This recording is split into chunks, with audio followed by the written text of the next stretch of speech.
Hola, buenas tardes. En continuación del tema de interpretación, aplicación y ejecución de los tratados, yo voy a abordar lo que es el conflicto de normas. Dentro de esto voy a hablar sobre cuáles son los tipos de conflictos que existen, cuál es la resolución que se le puede dar a estos y también cuáles son los desafíos que se pueden presentar. Primero, para esto hay que entender pues, que el derecho internacional es básicamente una red de tratados y acuerdos internacionales que se encargan de regular las relaciones que hay entre los estados. Pero lo que puede pasar es que muchas veces existen normas dentro de estas que crean conflicto y pues básicamente eso es un desafío para la interpretación y aplicación de estos mismos tratados. Estos conflictos pues pueden surgir cuando dos o más tratados establecen, no sé, normas que muchas veces se contradicen y pues interfieren entre ellas. Y también hay que entender que pues el conflicto de normas, como ya dije, pues ocurre cuando hay como incompatibilidad entre dos o más reglas que pues regulan una situación en común. Y pues el derecho internacional más que nada está buscando que haya una coherencia y armonización entre las normas, pero pues la realidad es que muchas veces existen como diferentes intereses entre los estados, ya sea por política económica, que va a hacer que pues haya muchas contradicciones. Y los tipos de conflictos se dividen entre estos tres. El primero es pues, conflicto entre tratados, que es cuando dos o más tratados internacionales firmados por mismos estados o diferentes grupos de estados, pues contienen disposiciones contradictorias o incompatibles que generan incertidumbre sobre cuál debe aplicarse. Esto es más común cuando hay tratados entre acuerdos comerciales y tratados ambientales, que pues obviamente hay como un desacuerdo entre ellas y pues puede ocasionar desconfianza entre los dos. El siguiente es un conflicto entre tratado y normas de derecho interno, que esto es un acuerdo que fue firmado por un estado, pero entra en contradicción con las leyes que tienen ese mismo estado, ya sea dentro pues, la constitución misma. Y este tipo de conflictos, pues más que nada son como, yo considero que es como de los más importantes, porque aquí entra lo que es la jerarquía normativa, que más adelante voy a hablar de eso, y pues cómo es que el derecho internacional eh, se relaciona con el derecho interno y pues se deben encontrar soluciones, vaya, para que se pueda respetar este orden jurídico. Y el último vendría siendo conflicto entre tratado y normas de derecho internacional. Esto es cuando un tratado parece contradecir principios generales del derecho internacional o normas de Jude Coven, que también voy a hablar de ello más adelante, pero de forma rápida, pues son normas imperativas del derecho internacional que no admiten derogación. Y estas normas, pues, son el núcleo del derecho internacional y, por lo tanto, pues, son vinculantes para todos los estados, independientemente de que pues, se haya firmado un tratado en específico. En cuanto a la resolución de conflictos, pues básicamente por lo mismo de que se están ocasionando muchos problemas entre ellos, se están haciendo como diversas formas para que se puedan abordar y pues llegar a un acuerdo. Aquí las nombro, pero más adelante les voy a explicar. Eh, la primera es el principio del ex posterior, que, bueno, según este principio es cuando dos tratados son aplicables a un mismo asunto, pues prevalece el que tiene como el que se hizo más reciente, vaya. Este principio se basa en la lógica en que las partes han actualizado pues sus obligaciones internacionales y por lo tanto pues el más reciente refleja como lo que le preocupa más al Estado, vaya. El siguiente sería el principio del ex specialis, que es un caso cuando un tratado general y uno específico entran en conflicto y pues entra lo que es como aquí el que se queda es el de la norma especial.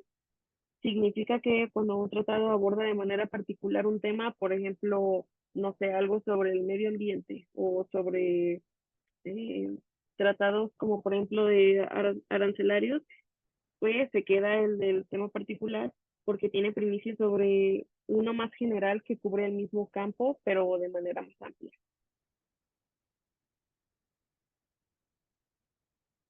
El principio de jerarquía normativa, que como ya lo mencionaba, pues aunque el derecho internacional no cuenta con una constitución que jerarquice las normas, pues hay tratados que tienen como mayor relevancia sobre otros contextos, ¿no? Por ejemplo, las normas de Jus Cogen, como la prohibición de la tortura o el genocidio, pues tienen una jerarquía y no se pueden eliminar ni por otros acuerdos internacionales.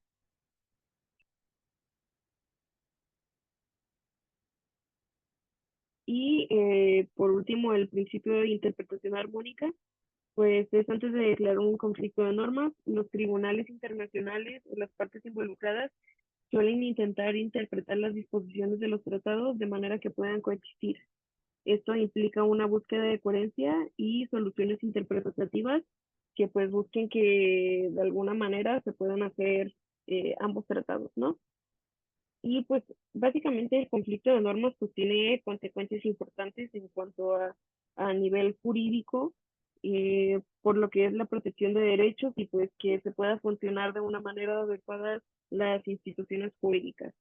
Y pues una de las principales preocupaciones es que los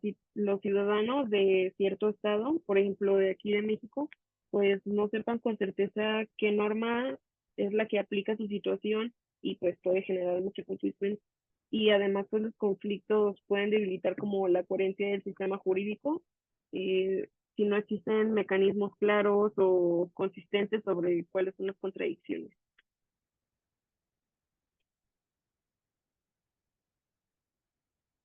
Bueno, antes de esto, también pues entender que la existencia de los conflictos entre normas pues puede ser como una oportunidad como para que el derecho evolucione de cierta manera,